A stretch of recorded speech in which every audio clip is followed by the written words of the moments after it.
Hello everyone, ನಮಸ್ಕಾರ ಎಲ್ರಿಗೂ. Welcome back to my channel. ನಾನು ನಿಮ್ಮ ನಾಗು. ಇವತ್ತಿನ ಈ ವಿಡಿಯೋದಲ್ಲಿ ನಾನು IBPS ಕ್ಲರ್ಕ್ ಬ್ಯಾಂಕ್ ಪ್ರಿಫರೆನ್ಸ್ ಅದ್ರ ಬಗ್ಗೆ ಮಾತಾಡ್ತೀನಿ. ನೀವು IBPS ಕ್ಲರ್ಕ್ಗೆ ಅಪ್ಲೈ ಮಾಡುವಾಗ ಬ್ಯಾಂಕ್ ಪ್ರಿಫರೆನ್ಸ್ಗಳನ್ನ ಕೊಡಬೇಕಾಗುತ್ತೆ.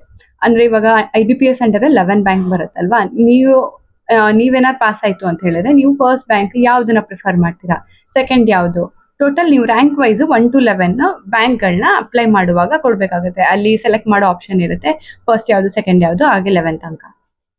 ಸೊ ಇದು ಹೇಗೆ ಯೂಶುವಲಿ ವರ್ಕ್ ಆಗುತ್ತೆ ಅಂತ ನಾನು ಒಂದೆರಡು ಎಕ್ಸಾಂಪಲ್ ಮುಖಾಂತರ ನಿಮ್ಗೆ ಹೇಳ್ತೀನಿ. ಒಂದು ಎಕ್ಸಾಂಪಲ್, ಇವಾಗ ಕರ್ನಾಟಕದಲ್ಲಿ ಅನ್ರಿಸರ್ವ್ ಕ್ಯಾಟಗರಿದು 576 ವೇಕೆನ್ಸೀಸ್ ಇದೆ. ನಮ್ ಕಟ್ ಆಫ್ ಅರೌಂಡ್ 80 ಹೋಯ್ತು ಅಂತ ಅನ್ಕೊಳ್ಳೋಣ. ಯಾರೋ ಒಬ್ರು 100 ಮೇಲ್ ತೆಗ್ದಿರ್ತಾರೆ, ಅವ್ರದೇ ಕರ್ನಾಟಕದಲ್ಲಿ ಹೈಯೆಸ್ಟ್ ಏನಾಗಿರುತ್ತೆ ಮಾರ್ಕ್ಸ್ ಸೆಕ್ಯೂರ್ ಮಾಡಿರ್ತಾರೆ, ಸ್ಕೋರ್ ಮಾಡಿರ್ತಾರೆ ಅಂತ ಅನ್ಕೊಳ್ಳಿ. ಸೊ ಫಸ್ಟ್ ಪ್ರಿಫರೆನ್ಸ್ ಯಾರಿಗ್ ಹೋಗುತ್ತೆ, ಅನ್ರಿಸರ್ವ್ ಕ್ಯಾಟಗರಿಲಿ ಅವ್ರಿಗೇನೆ ಹೋಗುತ್ತೆ. ಫಸ್ಟ್ ರ್ಯಾಂಕ್ ಅವ್ರದ್ದಾಗಿರೋದ್ರಿಂದ ಅವರು ಫಸ್ಟ್ ಪ್ರಿಫರೆನ್ಸ್ ಏನ್ ಕೊಟ್ಟಿದ್ದಾರೆ ಅಂತ ನೋಡ್ತಾರೆ. ಅಕಸ್ಮಾತ್ ಅವರು ಬ್ಯಾಂಕ್ ಆಫ್ ಬರೋಡಾ ಕೊಟ್ಟಿದ್ರು ಅನ್ಕೊಳ್ಳಿ, ಬ್ಯಾಂಕ್ ಆಫ್ ಬರೋಡಾದಲ್ಲಿ ಇರೋದು 72 ಸೀಟ್ಸ್, ಅವ್ರಿಗೆ ಬ್ಯಾಂಕ್ ಆಫ್ ಬರೋಡಾ ಕೊಟ್ರು ಅಂತ ಹೇಳಿದ್ರೆ ಅವ್ರ ನೆಕ್ಸ್ಟ್ಗೆ 71 ಸೀಟ್ಸ್ ಇನ್ನು ಬ್ಯಾಂಕ್ ಆಫ್ ಬರೋಡಾದಲ್ಲಿ ಅವೈಲಬಲ್ ಇದೆ ಅಂತ. ಯೂಶುವಲಿ ಇವಾಗ ನಾವು ಮಾಸ್ಟರ್ಸ್ ಮಾಡ್ತೀವಿ ಈ ತರ ಎಲ್ಲ ಅಂತ ಅಂದಾಗ ಎಕ್ಸಾಮ್ಸ್ ಬರ್ದು ಎಂಟ್ರೆನ್ಸ್ ಎಕ್ಸಾಮ್ಸ್ ಬರ್ದ್ಬಿಟ್ಟು ಹೋಗ್ತೀವಿ. ರ್ಯಾಂಕ್ ವೈಸ್ ಹೆಂಗೆ ನಮ್ಗೆ ಕಾಲೇಜ್ಗಳನ್ನ ಅಲಾಟ್ ಮಾಡ್ತಾರೆ. ಇವಾಗ ಯಾವ್ದೋ ಒಂದು ಕಾಲೇಜಲ್ಲಿ ಸೀಟ್ ಅಂತ ಇರುತ್ತೆ, ಒಂದಷ್ಟು ಜನ ಫಸ್ಟ್ ಟು ಸ್ವಲ್ಪ ರ್ಯಾಂಕ್ ತನಕ ಆ ಕಾಲೇಜ್ ಸೀಟ್ನ ತಗೊಂಡ್ರೆ ಆ ಕಾಲೇಜಲ್ಲಿ ಇರೋ ಸೀಟ್ ಎಲ್ಲ ಖಾಲಿ ಆದಾಗ ಸೆಕೆಂಡ್ ಪ್ರಿಫರೆನ್ಸ್ ಅಲ್ಲಿ ಯಾವ ಕಾಲೇಜ್ ಇರುತ್ತೆ ನಿಮ್ದು, ಅದ್ರ ಮೇಲೆ ಸೀಟ್ ಅಲಾಟ್ ಮಾಡ್ತಾರಲ್ಲ, ಇಲ್ಲೂ ಅದೇ ತರ. ಫಾರ್ ಎಕ್ಸಾಂಪಲ್, ನಿಮ್ದು 120th ರ್ಯಾಂಕ್ ಬಂದಿತ್ತು ಅಂತ ಅನ್ಕೊಳ್ಳಿ, ಬಟ್ 1 to 119 ತನಕ ಯಾರೇ ಇದ್ದಾರೆ ಅದರಲ್ಲಿ 72 ಜನ ಬ್ಯಾಂಕ್ ಆಫ್ ಬರೋಡಾ ಸೆಲೆಕ್ಟ್ ಮಾಡ್ಬಿಟ್ಟಿರ್ತಾರೆ. ಸೊ ಬ್ಯಾಂಕ್ ಆಫ್ ಬರೋಡಾದಲ್ಲಿ ಇರೋ ಸೀಟ್ ಏನಾಗಿರುತ್ತೆ, ಫುಲ್ ಖಾಲಿ ಆಗಿರುತ್ತೆ. ಸೊ ನೀವು first preference bank of Baroda ಅಂತ ಕೊಟ್ಟಿದ್ರೆ ಸೀಟ್ ಖಾಲಿ ಆಗಿರೋದ್ರಿಂದ ನಿಮ್ದು ಸೆಕೆಂಡ್ ಪ್ರಿಫರೆನ್ಸ್ ಸೀಟ್ ನೋಡ್ತಾರೆ. ಸೆಕೆಂಡ್ ಪ್ರಿಫರೆನ್ಸ್ ನೀವು ಕೆನರಾ ಬ್ಯಾಂಕ್ ಅಂತ ಕೊಟ್ಟಿರ್ತೀರಾ ಅಂತ ಹೇಳಿದ್ರೆ ನಿಮ್ಗೆ ಕೆನರಾ ಬ್ಯಾಂಕ್ ಅಲ್ಲಿ ಅಲಾಟ್ ಆಗುತ್ತೆ. ಸೊ ಈ ತರ. ಈಗ ಅದೇನೆ ಇವಾಗ 567 ಏನ್ ಅನ್ರಿಸರ್ವ್ ಕ್ಯಾಟಗರಿಯಲ್ಲಿ ಇದೆ ಸೀಟ್ಸ್, ಅದ್ರಲ್ಲಿ ನೀವು 520ನೇವರಾಗಿರ್ತೀರಾ ಅಂತ ಅನ್ಕೊಳ್ಳಿ. ಸೊ 520 ಜನದಲ್ಲಿ ಯಾವ್ಯಾವ ಬ್ಯಾಂಕ್ಗಳದ್ದು ಸೀಟ್ ಎಲ್ಲ ಖಾಲಿ ಆಗಿರುತ್ತೆ, ಅವ್ರ ಪ್ರಿಫರೆನ್ಸ್ ಏನು ಅಂತ ನೋಡಿ ಮಿಕ್ಕಿರೋ ಬ್ಯಾಂಕ್ ಅಲ್ಲಿ ನಿಮ್ ರ್ಯಾಂಕ್ ಬೇಸಿಸ್ ಮೇಲೆ ಆ ಸೀಟ್ ನ ನಿಮಗೆ ಅಲಾಟ್ ಮಾಡ್ತಾರೆ. ಯಾವ್ದೋ ಒಂದು 3 ಬ್ಯಾಂಕ್ ಉಳ್ಕೊಂಡಿರುತ್ತೆ, bank of Maharashtra, central bank, Punjab and Sindh bank, ಈ ತರ 3 ಬ್ಯಾಂಕ್ ಉಳ್ಕೊಂಡಿರುತ್ತೆ. ಇದರಲ್ಲಿ ನೀವು ಯಾವ್ದೋ ಕೊನೆಯದಾಗಿ 9, 10, 11 ಅಂತ ರ್ಯಾಂಕ್ ಇವ್ 3 ಕೊಟ್ಟಿರ್ತೀರಾ. ನಿಮ್ ಪ್ರಿಫರೆನ್ಸ್ ಮೇಲೆ ಉಳಿದಿರೋ 3 ಬ್ಯಾಂಕ್ ಅಲ್ಲಿ ನಿಮ್ಗೆ ಏನ್ ಮಾಡ್ತಾರೆ, ಸೀಟ್ ಅಲಾಟ್ ಮಾಡಿ, ಅಂದ್ರೆ ಇವಾಗ ಕಾಲೇಜ್ಗೆ ಸೀಟ್ ಅಲಾಟ್ ಮಾಡ್ದಂಗೆ ಇಲ್ಲಿ ಕೆಲಸ ಅಲಾಟ್ ಮಾಡ್ಬಿಟ್ಟು ನಿಮ್ಗೆ ಈ ಬ್ಯಾಂಕ್ ಅಲ್ಲಿ ಅಂತ ಕೆಲಸ ಕೊಡ್ತಾರೆ. ಇವಾಗ ಇನ್ನೊಂದು ಎಕ್ಸಾಂಪಲ್ ಹೇಳ್ತೀನಿ, ಅಲ್ಲಿ ಅರ್ಧಂಬರ್ಧ ಅರ್ಥ ಆಗಿತ್ತು ಅಂತ ಹೇಳಿದ್ರೆ ಇಲ್ಲಿ ಪೂರ್ತಿ ಅರ್ಥ ಆಗ್ಬೋದು. ಫಾರ್ ಎಕ್ಸಾಂಪಲ್, OBCಗೆ ಕರ್ನಾಟಕದಲ್ಲಿ 386 ಟೋಟಲ್ ಸೀಟ್ಸ್ ಇದೆ. ನೀವೇನ್ ಪ್ರಿಫರ್ ಮಾಡಿರ್ತೀರಾ, ಪ್ರಿಫರೆನ್ಸ್ 1 ಅಲ್ಲಿ ಪಂಜಾಬ್ ನ್ಯಾಷನಲ್ ಬ್ಯಾಂಕ್ ಅಂತ ಪ್ರಿಫರ್ ಮಾಡಿರ್ತೀರಾ. ನಿಮ್ದು ಏನಾಗಿರುತ್ತೆ ಅಂತ ಹೇಳಿದ್ರೆ ರ್ಯಾಂಕು ಅರೌಂಡ್ 250 ರೇಂಜ್ ಅಲ್ಲಿ ಬಂದಿರುತ್ತೆ ಅಂತ ಅನ್ಕೊಳ್ಳಿ. ಆದ್ರೆ ಪಂಜಾಬ್ ನ್ಯಾಷನಲ್ ಬ್ಯಾಂಕ್ ನ ಎಲ್ಲರೂ ಮೊದಲನೇದಾಗಿನೇ ಪ್ರಿಫರೆನ್ಸ್ ಕೊಟ್ಟಿರ್ಬೇಕು ಅಂತ ಏನಿಲ್ಲ. ಕೆಲವ್ರು ಕೆನರಾ ಬ್ಯಾಂಕ್ ಕೊಟ್ಟಿರ್ತಾರೆ, ಕೆಲವ್ರು ಬ್ಯಾಂಕ್ ಆಫ್ ಬರೋಡಾ ಕೊಟ್ಟಿರ್ತಾರೆ. ಸೊ ಈ 250 ಒಳಗಡೆ ಕೊಟ್ಟಿರೋರೆಲ್ಲ ಕೆನರಾ ಬ್ಯಾಂಕ್ ಅವ್ರ ಬ್ಯಾಂಕ್ ಆಫ್ ಬರೋಡಾನೇ ಕೊಟ್ಟಿರ್ತಾರೆ ಅಂತ ಅನ್ಕೊಳ್ಳಿ. ಅವ್ರಿಗೆ ಆ ಸೀಟ್ಸ್ ಎಲ್ಲ ಹೋಗಿ ನಿಮ್ಗೆ ಪಂಜಾಬ್ ನ್ಯಾಷನಲ್ ಬ್ಯಾಂಕ್ಸ್ಗೆ ಸಿಗೋ ಚಾನ್ಸಸ್ ಇರುತ್ತೆ. ಯಾಕಂದ್ರೆ ನೀವೇ ಅದನ್ನ ಫಸ್ಟ್ ಪ್ರಿಫರೆನ್ಸ್ ಆಗಿ ಕೊಟ್ಟಿರ್ತೀರಾ ಪಂಜಾಬ್ ನ್ಯಾಷನಲ್ ಬ್ಯಾಂಕ್ ಅಂತ. ಟೋಟಲ್ 63 ಸೀಟ್ಸ್ ಇದೆ.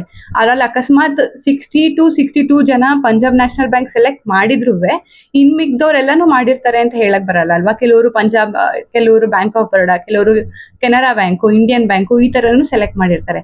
ಸೊ ನಿಮ್ಗೂ ಪಂಜಾಬ್ ನ್ಯಾಷನಲ್ ಬ್ಯಾಂಕ್ ಅಲ್ಲಿ ಸೀಟ್ ಸಿಗೋ ಚಾನ್ಸಸ್ ಇರುತ್ತೆ. ಸೊ ಬೇಸಿಕಲಿ ಏನ್ ಮಾಡ್ಬೇಕು, ಇಲ್ಲಿ ಇಷ್ಟು ವೇಕೆನ್ಸಿ ಇದೆ, ನಾವು ವೇಕೆನ್ಸಿ ಮೇಲೆ ನಮ್ ಪ್ರಿಫರೆನ್ಸ್ ಕೊಡೋಣ ಅಂತ ಅನ್ಕೊಳ್ಳೋದಲ್ಲ. ನಿಮ್ಗೆ ಯಾವ ಬ್ಯಾಂಕ್ ಬೇಕು ಅದನ್ನ ಫಸ್ಟ್ ಪ್ರಿಫರೆನ್ಸ್ ಕೊಡಿ. ಅದರಲ್ಲಿ ವೇಕೆನ್ಸಿ ಇಲ್ಲ ಅಂದ್ರೂ ಪರವಾಗಿಲ್ಲ. ಇವಾಗ ಯೂನಿಯನ್ ಬ್ಯಾಂಕ್ ಆಫ್ ಇಂಡಿಯಾದಲ್ಲಿ ಇನ್ನೂ ವೇಕೆನ್ಸಿ ಹೇಳಿಲ್ಲ. ಅವರು ಹೇಳಿದ್ರು ಹೇಳ್ಬೋದು, ಹೇಳ್ದೇನೋ ಇರ್ಬೋದು. ಅಕಸ್ಮಾತ್ ನಾನು ಫಸ್ಟ್ ಪ್ರಿಫರೆನ್ಸ್ ನ ಯೂನಿಯನ್ ಬ್ಯಾಂಕ್ ಕೊಟ್ಟಿದ್ದೀನಿ, ಅವ್ರ ವೇಕೆನ್ಸಿನೇ ಹೇಳಿಲ್ಲ ಅಂತ ಹೇಳಿದ್ರೆ ನಂಗೆ ಕೆಲಸ ಹೋಗ್ಬಿಡುತ್ತಾ, ಕೆಲಸ ಸಿಗಲ್ವಾ ಅಂದ್ರೆ ಇಲ್ಲ. ನಿಮ್ ಫಸ್ಟ್ ಪ್ರಿಫರೆನ್ಸ್ ಅಲ್ಲಿ ವೇಕೆನ್ಸಿ ಇಲ್ಲ ಅಂದ್ರೆ ಎರಡರದನ್ನ ನೋಡ್ತಾರೆ. ನಿಮ್ ಎರಡನೇ ಪ್ರಿಫರೆನ್ಸ್ ಅಲ್ಲಿ ಯಾವ್ದನ್ನ ಬ್ಯಾಂಕ್ ಸೆಲೆಕ್ಟ್ ಮಾಡಿರ್ತೀರಾ ನಿಮ್ಗೆ ಅಲ್ಲೇ ಕೆಲಸ ಸಿಗುತ್ತೆ. ಸೊ ಈ ತರ. ಈಗ ಕರ್ನಾಟಕದಲ್ಲಿ 1414 ವೇಕೆನ್ಸಿ ಏನಿದೆ, ಇವಾಗ ಅಷ್ಟೇ ಇತ್ತು ಅಂತ ಅನ್ಕೊಳ್ಳಿ. ನೆಕ್ಸ್ಟ್ ಇನ್ಕ್ರೀಸ್ ಆಗಿಲ್ಲ ಅಂತ ಹೇಳಿದ್ರೆ ಅಷ್ಟೇ ಇರುತ್ತೆ ಅಂತ ಅನ್ಕೊಳ್ಳಿ. ಅಷ್ಟು ಜನಕ್ಕೂ ಸೆಲೆಕ್ಷನ್ ಸಿಗುತ್ತೆ. ಬಟ್ ಪ್ರಿಫರೆನ್ಸ್ ಹೇಗ್ ಮಾಡ್ತಾರೆ ಅಂದ್ರೆ ಜಾಸ್ತಿ ಮಾರ್ಕ್ಸ್ ತೆಗ್ದಿರ್ತಾರಲ್ಲ ಅವ್ರಿಗೆ ಫಸ್ಟ್ ಪ್ರಿಫರೆನ್ಸ್. ಇವಾಗ ಜಸ್ಟ್ 80 ಇರುತ್ತೆ, 80.25 ಇಲ್ಲ 80ನೇ ನಿಮ್ದು ಸ್ಕೋರ್ ಆಗಿರುತ್ತೆ ಅಂತ ಹೇಳಿದ್ರೆ ಎಲ್ಲರೂ ಯಾರ್ಯಾರು ಜಾಸ್ತಿ ಮಾರ್ಕ್ಸ್ ತೆಗ್ದಿದ್ದಾರೆ ಅವ್ರದ್ದೆಲ್ಲ ಪ್ರಿಫರೆನ್ಸ್ ಮುಗಿದ್ಮೇಲೆ ನೆಕ್ಸ್ಟ್ ಬಿಟ್ಟಿರೋ ಬ್ಯಾಂಕ್ ಇರುತ್ತಲ್ಲ ಅದರಲ್ಲಿ ನಿಮಗೆ ಕೆಲಸ ಸಿಗುತ್ತೆ. ಸೊ ಈ ತರ ಪ್ರಾಸೆಸ್ ಇದು. ನನಗೆ ಹೇಗೆ ಎಕ್ಸ್ಪ್ಲೇನ್ ಮಾಡಕ್ ಬರುತ್ತೆ ಆ ತರ ಎಕ್ಸ್ಪ್ಲೇನ್ ಮಾಡಿದೀನಿ. ಇದು ಎದುರುಗಡೆ ಕೂತ್ಕೊಂಡು ನೀವು ಡೌಟ್ ಕೇಳಿ ಎಕ್ಸ್ಪ್ಲೇನ್ ಮಾಡೋದಲ್ಲ ಅಲ್ವಾ, ನಾನು ಜಸ್ಟ್ ಈ ತರ ಹೇಳ್ಕೊಂಡು ಹೋಗ್ಬೇಕು. ಸೊ ಅದಕ್ಕೆ ಎಷ್ಟು ಅರ್ಥ ಆಗಿದೆ ಅಂತ ಗೊತ್ತಿಲ್ಲ. ಅಕಸ್ಮಾತ್ ಡೌಟ್ ಇದ್ರೆ ಕೇಳಿ ಕಮೆಂಟ್ ಅಲ್ಲಿ, ಹೇಳ್ತೀನಿ ನಾನು. ಅಂಡ್ ನಾನು ಹೇಗೆ ಪ್ರಿಫರೆನ್ಸ್ ಸೆಲೆಕ್ಟ್ ಮಾಡಿದ್ದೀನಿ ಅಂದ್ರೆ, ಒಂದು ಪರ್ಫಾರ್ಮೆನ್ಸ್ ಬೇಸಿಸ್ ಮೇಲೆ, ಅದೇ ಮಾರ್ಜಿನ್ದು ಈ ತರ ಯಾವ್ದು ಚೆನ್ನಾಗಿದೆ ಬ್ಯಾಂಕು, ಯಾವ್ದು ಗಟ್ಟಿಯಾಗಿ ನಿಲ್ಲುತ್ತೆ ಮುಂದೆನುವೆ, ಈ ತರದೆಲ್ಲ ಒಂದ್ ಕಡೆ ಇಟ್ರೆ, ಇನ್ನೊಂದು ನಾನ್ ನೋಡಿರೋದು ನಮ್ ಸೌತ್ ಕರ್ನಾಟಕದಲ್ಲಿ ಅಂಡ್ ನಂದು ಕೆಲವೊಂದು ಡಿಸ್ಟ್ರಿಕ್ಟ್ಸ್ ಪ್ರಿಫರೆನ್ಸ್ ಅಂತ ಇರುತ್ತಲ್ಲ, ಅಂಥದ್ರಲ್ಲಿ ಬ್ರಾಂಚ್ ಯಾವ್ದು ಜಾಸ್ತಿ ಇದೆ ಅನ್ನೋದ್ರ ಮೇಲೆ ಇದೆರಡೂ ಸೇರಿಸಿ ಕೆಲವೊಂದು ವಿಡಿಯೋ ನೋಡಿ ಕೆಲವ್ರನ್ನ ಕೇಳಿ ಇದೆಲ್ಲ ಮಾಡಿದ್ಮೇಲೆ ನಾನೊಂದು ಪ್ರಿಫರೆನ್ಸ್ ರೆಡಿ ಮಾಡಿದ್ದೀನಿ. ನಂದು ಅದರಲ್ಲಿ ಮೊದಲನೇದು ಕೆನರಾ ಬ್ಯಾಂಕ್ ಅಂತ, ಎರಡನೇದು ಯೂನಿಯನ್ ಬ್ಯಾಂಕ್ ಆಫ್ ಇಂಡಿಯಾ. ಈಗ ಯೂನಿಯನ್ ಬ್ಯಾಂಕ್ ಆಫ್ ಇಂಡಿಯಾದಲ್ಲಿ ಇನ್ನೂ ವೇಕೆನ್ಸಿ ಅವ್ರು ರಿಲೀಸ್ ಮಾಡಿಲ್ಲ. ಅಕಸ್ಮಾತ್ ಕೆನರಾ ಬ್ಯಾಂಕ್ ಅಲ್ಲಿ ಅನ್ರಿಸರ್ವ್ ಕ್ಯಾಟಗರಿ ಏನ್ 320 ಇದೆ, ನಾನು 320 ಒಳಗಡೆ ರ್ಯಾಂಕ್ ಬಂದಿರಲ್ಲ, ಅದೆಲ್ಲ ಫುಲ್ಲು ಖಾಲಿಯಾಗಿ ಹೋಗಿದೆ ಅಂತ ಹೇಳಿದ್ರೆ ನನ್ನ ನೆಕ್ಸ್ಟ್ ಪ್ರಿಫರೆನ್ಸ್ ಏನ್ ಮಾಡ್ತಾರೆ, ಯೂನಿಯನ್ ಬ್ಯಾಂಕ್ ಆಫ್ ಇಂಡಿಯಾ ಅಂತ ಕೊಡ್ತಾರೆ. ಇದರಲ್ಲಿ ವೇಕೆನ್ಸಿ ಬಂತು ಅಂತ ಹೇಳಿದ್ರೆ ನಾನು ಇದಕ್ಕೆ ಸೆಲೆಕ್ಟ್ ಆಗ್ತೀನಿ. ಇದರಲ್ಲಿ ವೇಕೆನ್ಸಿ ಬಿಡ್ಲೇ ಇಲ್ಲ ಈ ಸತಿ ಅಂತ ಹೇಳಿದ್ರೆ ನನ್ನ ನೆಕ್ಸ್ಟ್ ಪ್ರಿಫರೆನ್ಸ್ ಏನ್ ಕೊಟ್ಟಿದ್ದೀನಿ ಬ್ಯಾಂಕ್ ಆಫ್ ಬರೋಡಾ, ಅದ್ರಲ್ಲಿ ಸೆಲೆಕ್ಟ್ ಆಗ್ತೀನಿ ಆ ತರ. ಸೊ ವೇಕೆನ್ಸಿ ಏನಿದೆ ಅದು ಜಾಸ್ತಿ ಏನು ಮ್ಯಾಟ್ರ್ ಆಗಲ್ಲ. ಅಂಡ್ ಫಸ್ಟ್ ಹೇಳ್ದಂಗೆ Canara bank, second union bank of India, third bank of Baroda, fourth Punjab national bank, fifth Indian bank, ಅದಾದ್ಮೇಲೆ bank of India, central bank of India, Indian overseas bank, bank of Maharashtra, UCO bank, Punjab and Sindh bank. ಇದು ನನ್ನ preference. ಇದು ನಾನು note ಮಾಡಿ ಇಟ್ಕೊಂಡಿದ್ದೀನಿ. ಅದನ್ನ ಈ video ಎಂಡಲ್ಲಿ upload ಮಾಡ್ತೀನಿ, ನೋಡ್ಕೊಳ್ಳಿ ಅದು ಪ್ರಿಫರೆನ್ಸ್ ಯಾವುದು ಅಂತ. ಅಂಡ್ ಈ ವಿಡಿಯೋ ನೋಡ್ತಿರೋರಲ್ಲಿ ಕೆಲವ್ರಿಗೆ ಕೆಲವೊಂದು ಪ್ರಿಫರೆನ್ಸ್ ಅಂತ ಇರ್ಬೋದು. ಸೊ ಅದನ್ನ ನೀವು ಯಾವ ಬೇಸಿಸ್ ಮೇಲೆ ಮಾಡಿದೀರಾ ಅನ್ಕೊಂಡು ಕಮೆಂಟ್ ಅಲ್ಲಿ ಹಾಕಿ.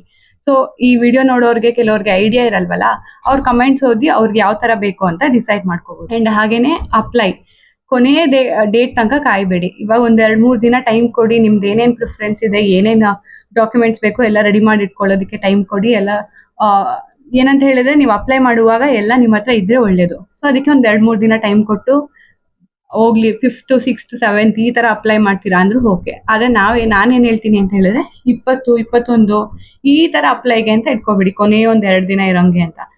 ಈಗ NIC ಅಲ್ಲದೆ ಸುಮಾರು ಜನದ್ ನೋಡ್ಬೋದು. ನಂದು ಸಿಗ್ನೇಚರ್ ಪ್ರಾಬ್ಲಮ್ ಆಯ್ತು, ಒಂದ್ ಸ್ವಲ್ಪ ಹೊತ್ತು ಅದಕ್ಕೆ ಅಂತಾನೆ ಟೈಮ್ ವೇಸ್ಟ್ ಆಯ್ತು, ಮಾಡ್ದೆ. ಇದೇ ನಾನು 7th ಇಟ್ಕೊಂಡ್ಬಿಟ್ಟಿದ್ದೆ ಅಂತ ಅನ್ಕೊಳ್ಳಿ, ಸುಮ್ನೆ ಟೆನ್ಷನ್, ಅಯ್ಯೋ ಸಿಗ್ನೇಚರ್ ಅಪ್ಲೋಡ್ ಆಗ್ತಿಲ್ಲ, ಫೋಟೋ ಅಪ್ಲೋಡ್ ಆಗ್ತಿಲ್ಲ, ಏನೋ ತಗೊಂತಿಲ್ಲ. ಸೊ ಅದಕ್ಕೆ ಏನ್ ಮಾಡ್ಬೇಕು, ಸ್ಟಾರ್ಟಿಂಗ್ ಒಂದ್ 3-4 ದಿನ ಈ ತರ ವೆಯ್ಟ್ ಮಾಡಿ ನೀವು ಡಿಸಿಷನ್ ಎಲ್ಲ ತಗೊಂಡು ಕರೆಕ್ಟ್ ಅಂತ ಫಿಕ್ಸ್ ಆದ್ಮೇಲೆ ಅಪ್ಲೈ ಮಾಡ್ಬಿಡಿ. ಲಾಸ್ಟ್ ಡೇಟ್ ತನಕ ಅಂತ ಕಾಯಕ್ ಹೋಗ್ಬೇಡಿ. ಅಂಡ್ ಹಾಗೆ ಈ ವಿಡಿಯೋ ಇನ್ಫಾರ್ಮೇಟಿವ್ ಅಂತ ಅನ್ಸಿದ್ರೆ ಲೈಕ್ ಮಾಡಿ, ಶೇರ್ ಮಾಡಿ, ಕಮೆಂಟ್ ಮಾಡಿ ಅಂಡ್ ಸಬ್ಸ್ಕ್ರೈಬ್ ಮಾಡೋದಂತೂ ಮರಿಬೇಡಿ. Thank you.